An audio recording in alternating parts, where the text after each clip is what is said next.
Welcome children, let us discuss about free fall. To discuss about free fall, you should know about Newton's universal law of gravitation that we discussed in our previous class. Can you remember it? Try. Okay, what the law says? Tell me, sir.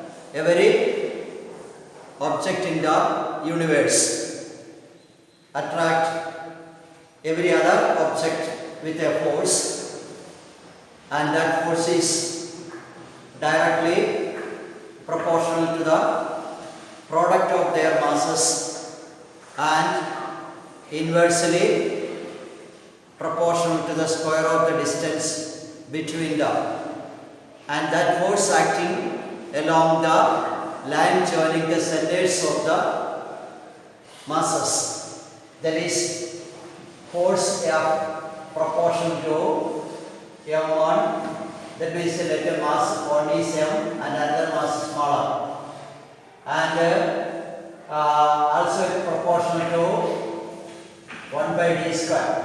That is proportional to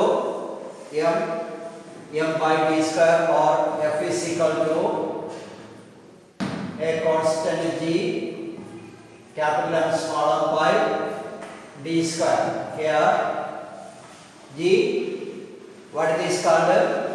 G gravitational constant.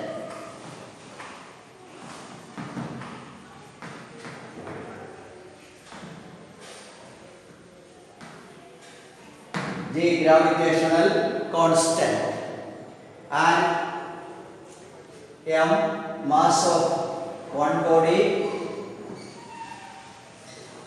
and this mass of another body or second body, and d distance between the two bodies, and this gravitational constant, its value calculated by Henry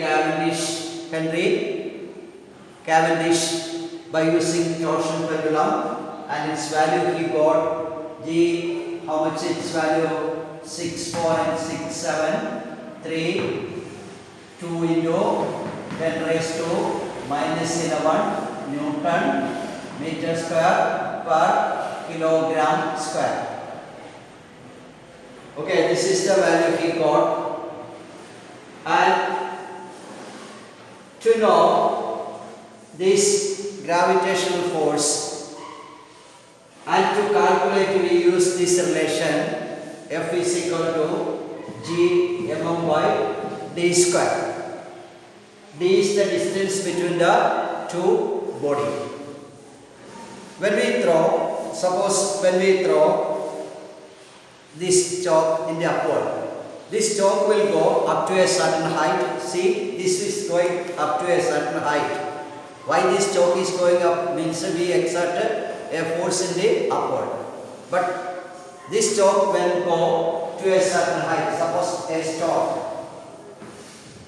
when we throw, this will go up to a certain height, and from there it falls downward. Why this stone is falling downward? Because this is the force exerted by Earth, and that force is called gravitational force, and that force is called gravitational force.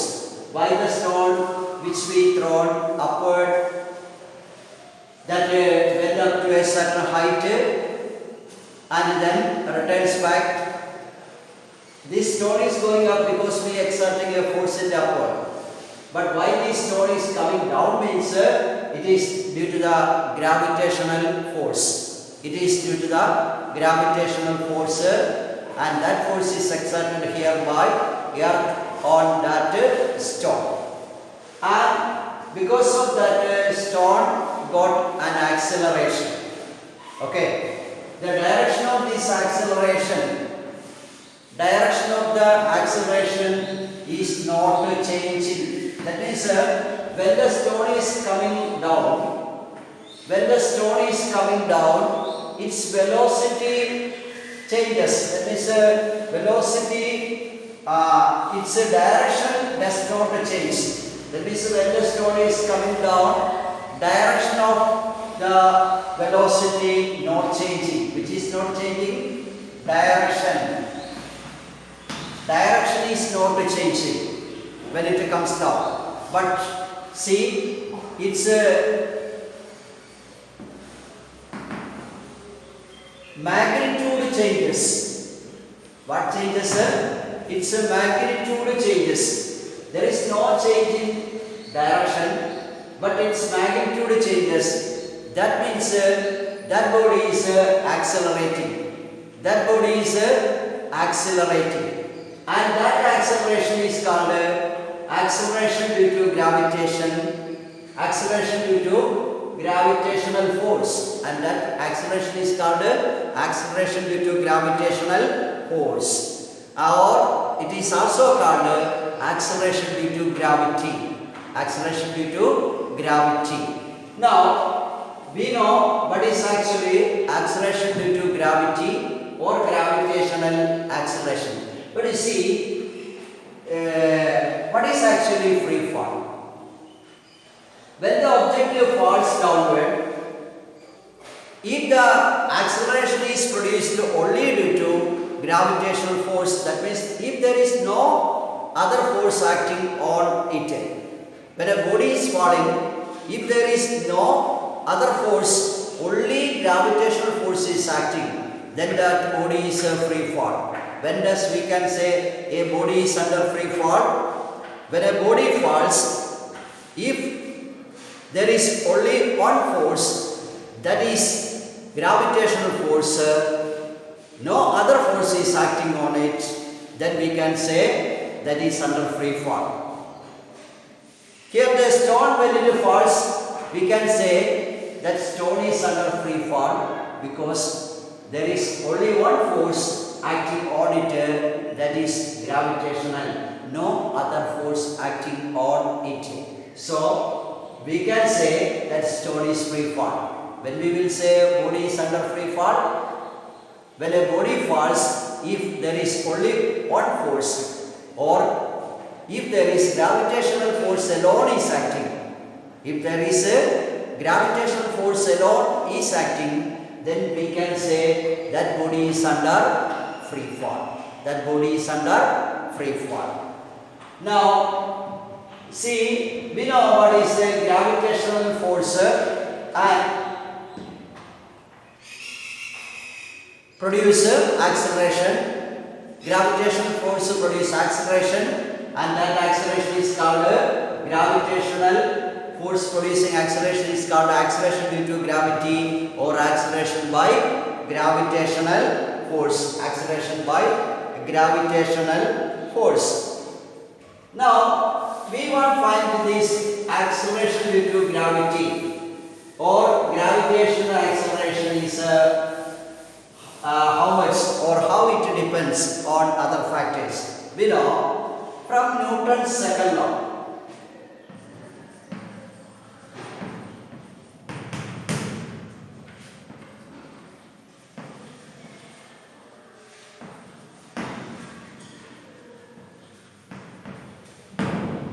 From Newton's second law of motion, we know force is the product of mass and acceleration. Force is the product of two things, which are the product of mass and acceleration. Mass and acceleration. For a freely falling body, the acceleration is called, for a freely falling body, acceleration is called acceleration due to gravity is called acceleration due to gravitation, acceleration due to gravity or acceleration due to gravitation, gravitation. or acceleration due to gravity, and we used to represent it with a g. Acceleration due to gravity, which we used to represent with a g. And it's a unit. It is also an acceleration. So its unit is same as that of the acceleration, meter per second square. Its unit also same as that of the acceleration, other acceleration, and it is meter per second square. Now, this acceleration of a freely falling body, we know what is from Newton's second law, F is equal to ma. That is product of mass and acceleration. For a freely falling body, this force F is also equal to what is mass into acceleration due to gravity g. Mass into acceleration due to gravity g. So F is equal to mg. But we know this gravitational force also from gravitational force of attraction from Newton's universal gravitation. F is equal to g m by d square. Here, when the body is falling freely, that force F is equal to mg, but that force is also equal to the force of attraction between two objects, that is F is equal to gm by d square. By comparing these two relations, or by observing these two relations, we can write mg is equal to g m by d square. See, mg is equal to g m by d square, or g is equal to, we can cancel this m and m from both sides. Both sides, by cancelling m, the remaining g is equal to g m by d square. So acceleration due to gravity, that is equal to gm by d square. Here g, we know, gravitational constant, m, mass of the earth, and d, the distance between the body and the earth. D is the distance between the body and the earth. From this relation we can find out g is equal to gm by d square. Here each letter you know, g is actually what? Can you remember? What it is? Acceleration due to gravity. G is equal to g, gravitational constant. What is the unit of gravitational constant? Try to remember. Okay? What it is? Newton meter square per kilogram square. And d, the distance between the two bodies. If the body is on or near the surface of the earth, if the body is on or near the surface of earth,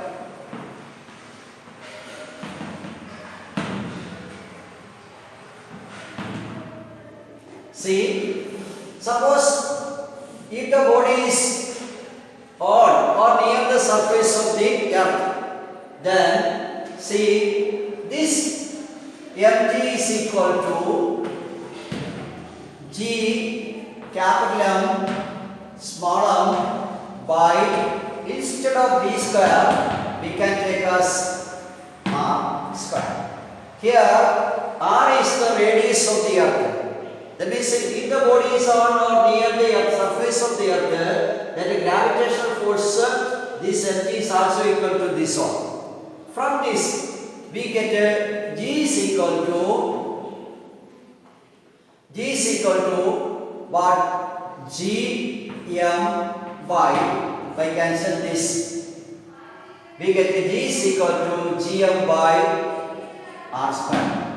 Here you see acceleration due to gravity g is equal to gm by r square.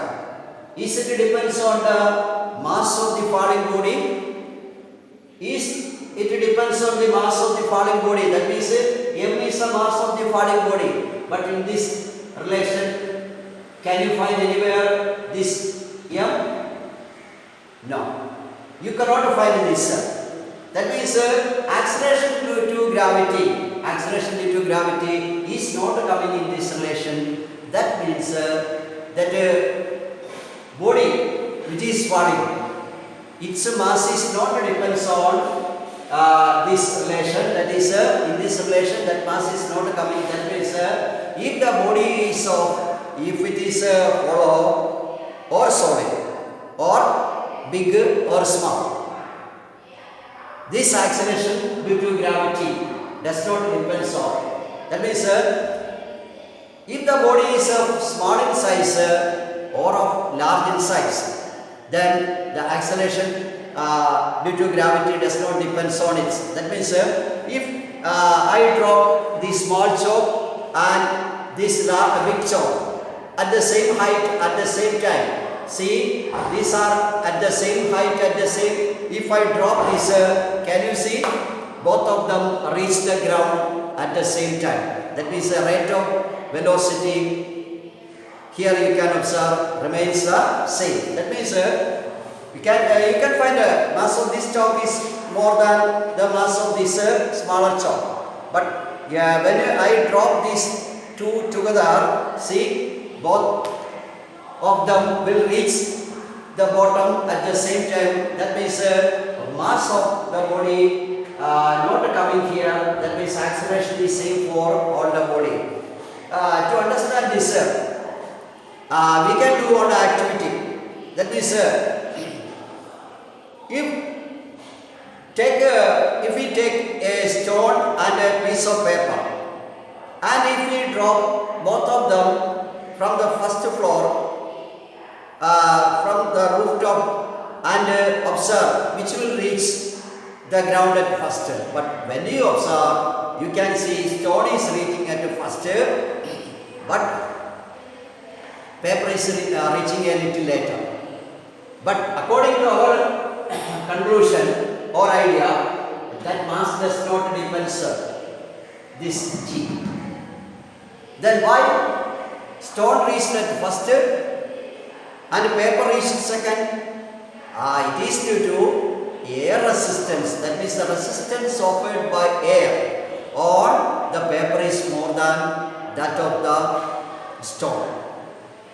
If we do the same paper and stone in a glass tube, from it air is sucked out, then we can see both of them reaching at the same time. To prove this, Newton conducted one experiment, that means by using feather and coin. Let me say he took a glass tube of 1 meter length. He took a glass tube of length 1 meter and he placed a feather and a coin at its bottom. Then he turned this glass tube suddenly. Then he observed the coin is reaching at the first and the feather takes a little more time to reach. Then he evacuated, that means all the air from this tube is sucked out. Air from this glass tube is sucked out. Then he again turned. Then both the coin and feather reached at the same time on the bottom of this at the bottom of this tube. This shows acceleration due to gravity does not depend on mass of the falling body. Here paper take a little more time because the air resistance, but when we taken out air from this both of them, that means this coin and feather or stone and paper will reach at the same time if there is no air in the glass tube. Now see this relation, G is equal to G is equal to Gm by R square. Here G is equal to Gm by R square. One thing you want to remember, mass of the falling body is not coming. Because of that, a paper and a coin or a paper and a stone in an evacuated or a glass tube without air reaching at the same time at its bottom. At the same time at its bottom when we drop from the same height. Now G is equal to Gm by R square. Here G, you know what is the term G? It is once again gravitational constant. G is actually what is gravitational constant. G is gravitational constant. And M, here in this relation, what is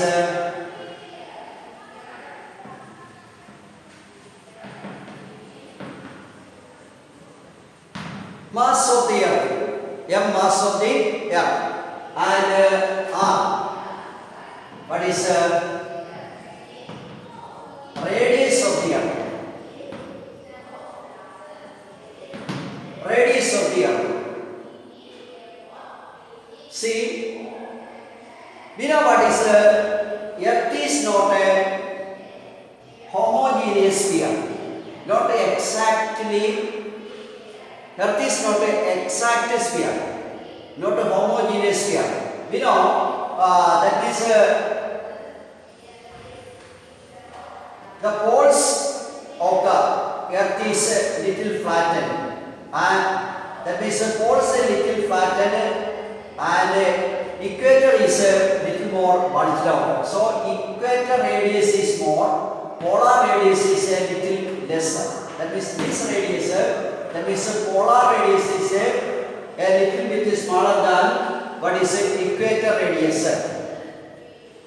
By observing this relation, that means G is inversely proportional to R. That means where R is more, G is lesser.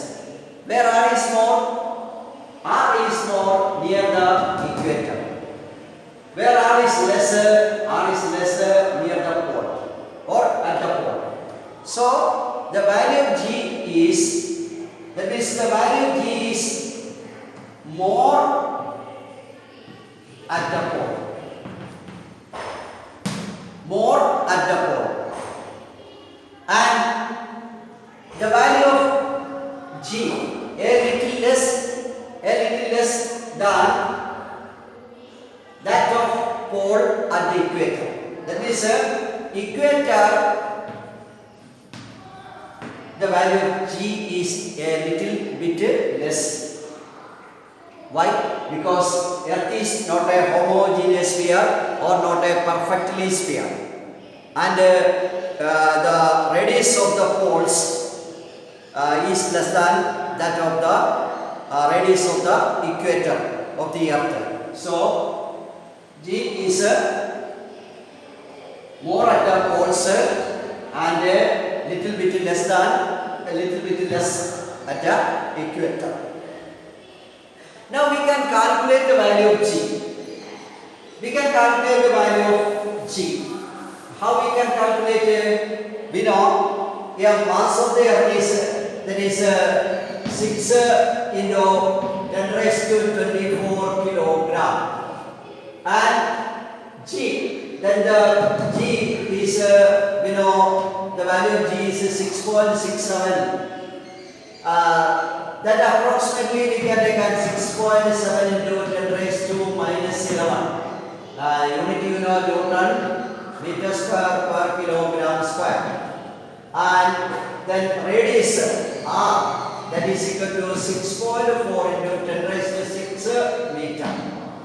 By putting these all values in this equation, G is equal to, that is G value is how much? 6.7 into 10 raised to minus 11 into M, that is 6 into 10 raised to 24 divided by r square, that is 6.4 into 10 raised to minus 11. Sorry, 6.4 into 10 raised to 6. R square is here, so the whole square is coming here. Whole square is coming 6.4 into 10 raised to 6, the whole square. By simplifying this, we get the values g is equal to 9.8 meter per second square. By simplifying this part, we get this value. How much is it? 9.8 meter per second square. If you observe correctly, at the poles the value of g is 9.83 meter per second square, and at the equator it is 9.78. Its average value is 9.8 meter per second square. 9.8 meter per second square. See, this is the value we getting for g. But near the surface of the earth, we consider the value of g as a constant. Near the surface of the earth, we consider the value of g as a constant. But far away distance, the value we cannot consider. It may not be the same as that 9.8. But near the surface of the earth,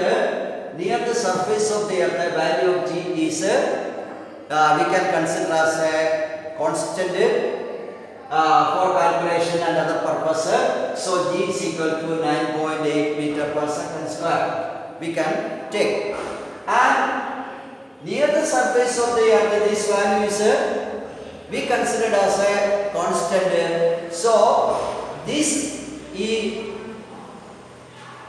also we can take in the case of uniformly accelerating bodies.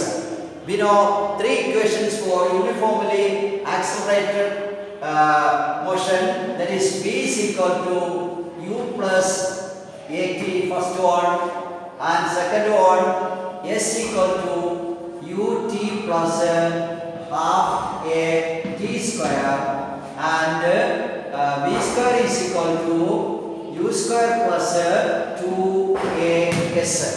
V square is equal to u square plus 2as. These are the three equations of a body moving along a straight line with a uniform acceleration. So v is equal to u plus at, s equal to ut plus half a, v square is equal to u square plus 2as. Here these three equations are for uniformly accelerated motion. But in the case of an object falling towards earth, near the surface of the earth, we can consider the value of g as a constant. So this equation also can be used to calculate this also. So we can change the equation with this acceleration, that is v is equal to u plus gt and s equal to ut plus half g t square, and v square is equal to what? U square plus 2g s, because near the surface of the earth the acceleration is constant. So these relations can be we can rewrite in this form also. This is are the three equations we rewrite from these three. Now the things we discussed about one is about free fall. What is actually free fall? When an object falls under the gravitational force alone.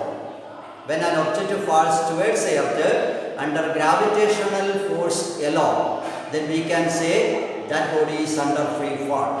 That body is under free fall. Then another things you want to remember is this acceleration is produced. The acceleration produced by gravitational force is called gravitational that means the acceleration produced by gravitational force is called acceleration due to gravity. Acceleration due to gravity. This acceleration due to gravity depends on G is equal to gm by r square if the object is near or on the surface of the earth, because the distance there is r. If the object is not near the surface of the earth, then the relation which we take G is equal to gm by here the relation is e square. Another thing you want to remember, a body of mass 50 kg and another body of mass 5 kg dropping from the same height. Among that, which will come to the ground at first if there is no air resistance? Once again, a body of mass 50 kg and another body of mass 5 kg. We are dropping from the same height. Question is this one: there is no air resistance. Then which of them will reach the ground at first? 50 kg mass or 5 kg mass, or both of them will reach at the same time? Here we know mass of the falling body does not depend in the case of acceleration. So both of them, that means 5 kg and 50 kg will reach the ground at the same time. Will reach the ground at the same time. Now, with these relations, we want to do some numerical problems. See,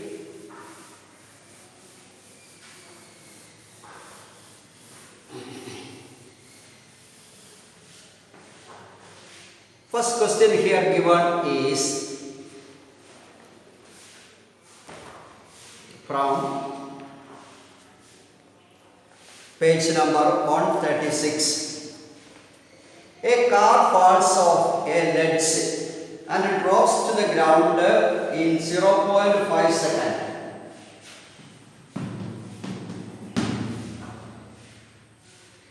Let G is equal to, here given G is equal to 10 meter per second square. 10 meter per second square. For simplified calculation, we know the value G is 9.8. But for simplification, here it is given as 10 meter per second square. First question: what is its speed on striking the ground? What is its speed when it is striking on the ground? See, the question is that the car is falling.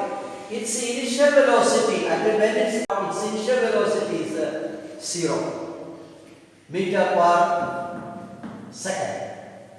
And that one is falling downwards. That is time taken. T is equal to 0.5 second, that is equal to 1/2 second. Then that one is falling downwards with an acceleration G is equal to 10 meter per second square.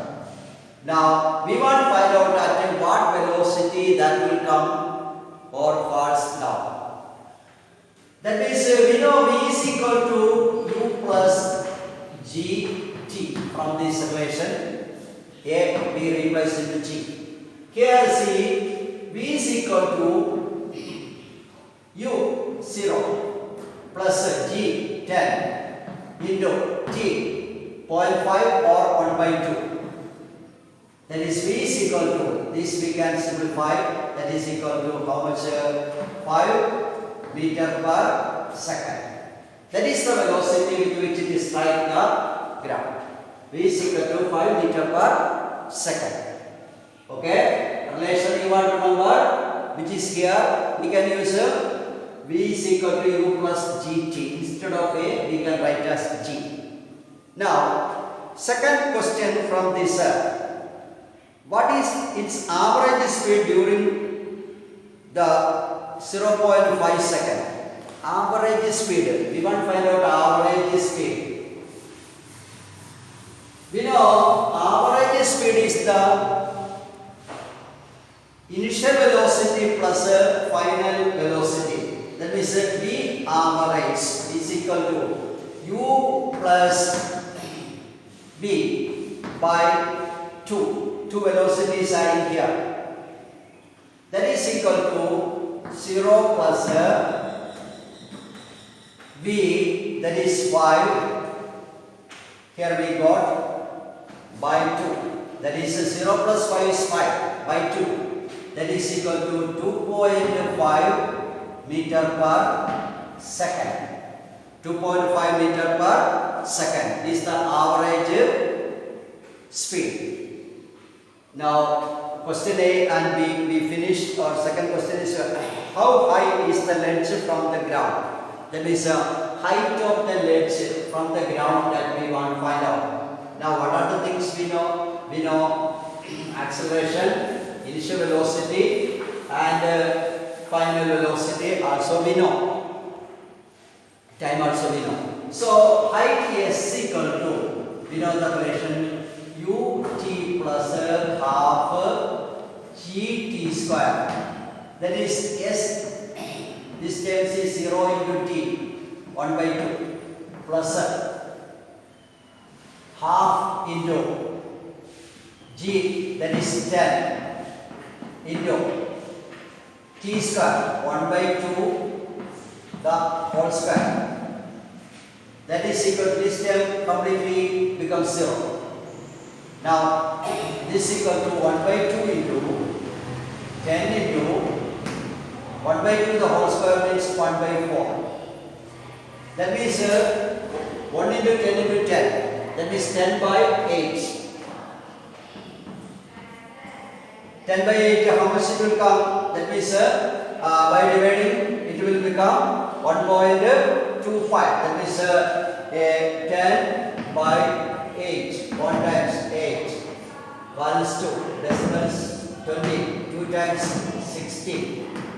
4. 5. That is equal to 1.25 meter. This is the height of the ledge. Height of the ledge is 1.25 meter. Okay?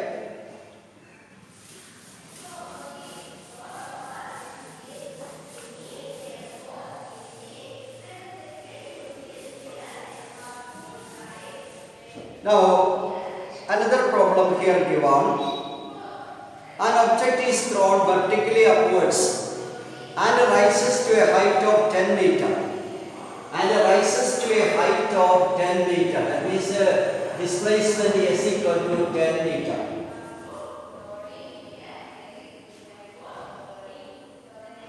An object is thrown vertically upwards and rises to a height of 10 meter. Calculate the velocity with which the object was thrown upwards. First step. You want to calculate u, how much. Then, second one, the time taken by the object to reach the highest point. This is the first step. And second question is time taken to reach the highest point. These two things we want to find out. Once again the question.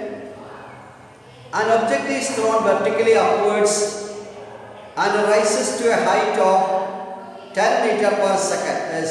Height of 10 meter. Calculate the velocity with which the object was thrown upwards.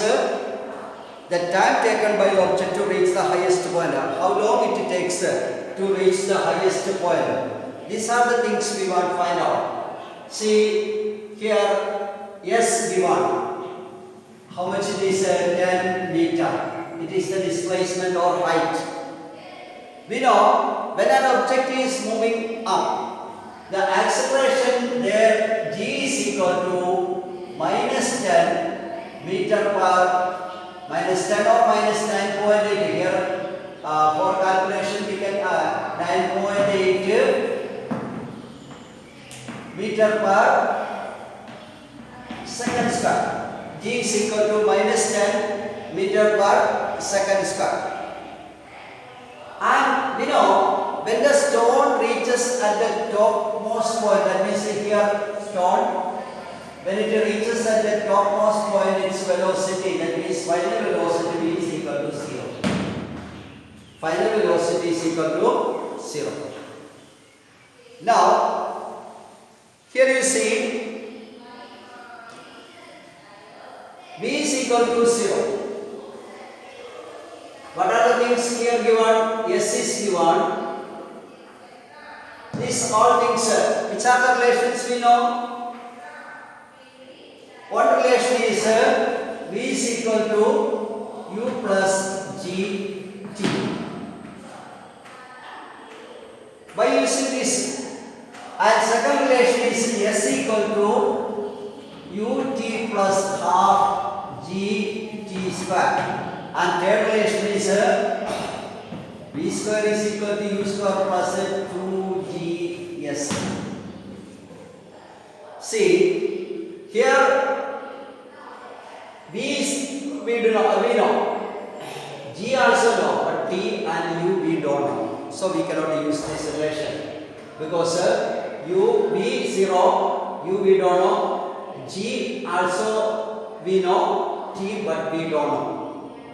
Then here S we know, that is 10 meter. U that we don't know, G and T that here we know. See this relation, v square is equal to u square plus v we know, G we know, S also know. So we can find out this one. So v square is equal to u square plus 2gs. From this, final velocity 0 is equal to u. That is equal to how much? That is that we don't know, so we can put as this 2 into g minus 9.8 into s, that is 10 meter. From this, once again 0 is equal to u square, this plus into this minus become minus 2 into 10, 20. 20 into 9.8. How much it will come? That means 9.8 into 2 into 10, 20 into 9.8. 9.8 means that we can multiply with 2. 2, then what will come? That means 2 into 8 is 16. 2 into 9, 18 on 9. And this on 0. Then we want to put on decimal. Now we can shift this to this side. Then the u square is equal to how much it will come? U square is equal to 196. So u is equal to root of 196. Root of 96 equal to how much? That means it will be 14 meter per second. It will be 14 meter per second. Okay, now u is equal to 14 meter per second. Now what are the things we want to find out? We want to find out the time also. Okay. See, to find the time, we can use the first relation. V is equal to 0 plus u, 14 plus g minus 9.8 into t. This minus we can bring. That means 9.8 t is equal to 14 or t is equal to 14 by 9.8. T is equal to 14 by 9.8. How much it will be? 14 by 9.8, that is 140 into 98. That is 1 times 98. 2. Here only is taken 30, that is 4. 42. 420, that means 4. That means 32 minus 3, that is 39. 8, 2. Then how many times? 2 times. That means its answer is 1.43 approximately. When we take it will be roundedly we can take as 1.43 second. Its value we can take as 1.43. So today we discussed about what is free fall, how G varies with the shape of the earth, and is all the body falling to earth with the same velocity changes. That means if they are accelerating at the same rate or not, and how we can use uniformly accelerated motions equations and so on. Okay, with this we can conclude today's class. Thank you.